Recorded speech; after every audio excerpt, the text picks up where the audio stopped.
This part of La Piste camp in Port-au-Prince was set up nearly 5 years ago to provide free basic housing to some of those who were disabled in the 2010 earthquake. Jean-Baptiste is one of them. He was working in a shop when the quake struck. As he was trying to get out, a wall collapsed, trapping his leg, which later had to be amputated. He and his 4 children now struggle to survive. Because of my amputated leg, even though I'd like to go to work, I can't. Sometimes people give me some food for the kids, but sometimes they can go for days without eating. The houses are basic plywood structures that are now 5 years old, with no running water or electricity. But Jean-Baptiste says things could be worse. I'm happy that I have a house, even though I don't have the means to live on. I'm hungry and there are other difficulties for me and the kids, but I'm very happy to have the house, because if I didn't, we'd be living on the streets.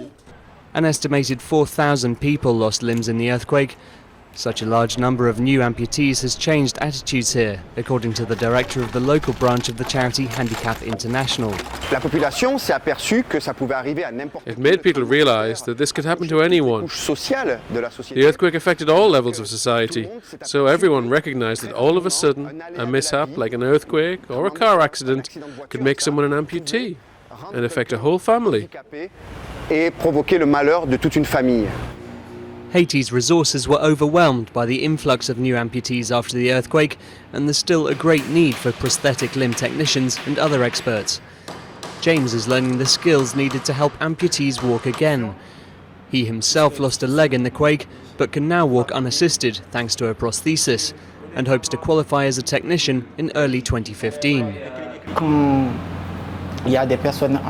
When I treat those who have been handicapped, be they upper body or lower body amputees, or those with spinal problems, as a victim of the earthquake myself, it gives me the courage to help them. It brings it right back to me.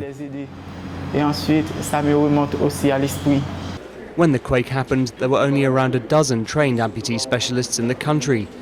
If these students pass their exams, they'll be helping to make Haiti less dependent on outside expertise for those still affected by the events of January 2010.